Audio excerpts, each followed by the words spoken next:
नमस्कार दोस्तों। कार्तिक मास की शुक्ल पक्ष की एकादशी को देवउठनी एकादशी कहा जाता है। आज के इस वीडियो में हम देवउठनी एकादशी व्रत कथा सुनेंगे। एक समय की बात है, एक राजा के राज्य में सभी लोग एकादशी का व्रत रखते थे। प्रजा और नौकर चाकर से लेकर पशु तक को एकादशी के दिन अन्न नहीं दिया जाता था। एक दिन किसी दूसरे राज्य से एक व्यक्ति राजा के पास आकर बोला, महाराज कृपा करके मुझे नौकरी पर रख लें। तब राजा ने उसके सामने एक शर्त रखी कि ठीक है रख लूंगा, लेकिन दोस्तों तुम्हें खाने को सब कुछ मिलेगा, लेकिन एकादशी को अन्न का एक भी दाना नहीं मिलेगा। उस व्यक्ति ने उस समय हाँ कर ली, पर एकादशी के दिन जब उसे फलाहार का सामान दिया गया तो वह राजा के पास जाकर बोला, महाराज इससे मेरा पेट नहीं भरेगा, मैं भूखा ही मर जाऊंगा, मुझे अन्न दे दो। राजा ने उसे शर्त की बात याद दिलाई, पर वह अन्न छोड़ने को राजी नहीं हुआ। तब राजा ने उसे आटा, दाल, चावल आदि दे दिए और वह रोज की तरह नदी पर पहुंचा। वहां स्नान करके भोजन पकाने लगा।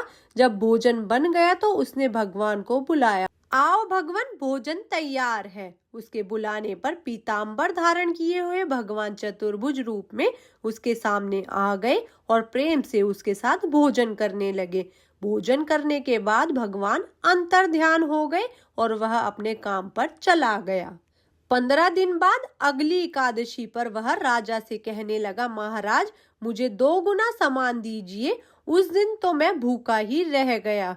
जब राजा ने इसका कारण पूछा तो उसने बताया कि मेरे साथ भगवान भी खाते हैं, इसलिए हम दोनों के लिए यह सामान पूरा नहीं पड़ता। यह सुनकर राजा को बहुत आश्चर्य हुआ।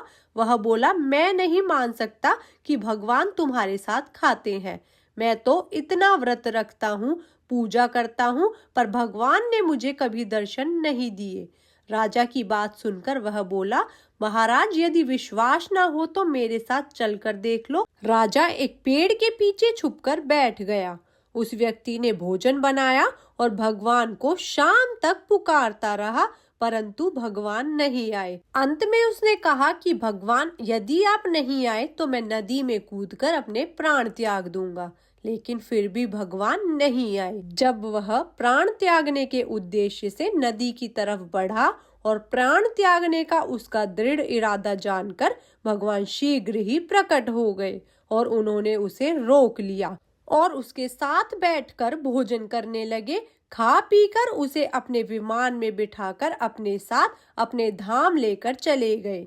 यह देखकर राजा ने सोचा कि व्रत उपवास से तब तक कोई फायदा नहीं होता जब तक हमारा मन शुद्ध ना हो। इससे राजा को ज्ञान मिला और वह भी सच्चे मन से व्रत और उपवास करने लगा और अंत में स्वर्ग को प्राप्त हुआ।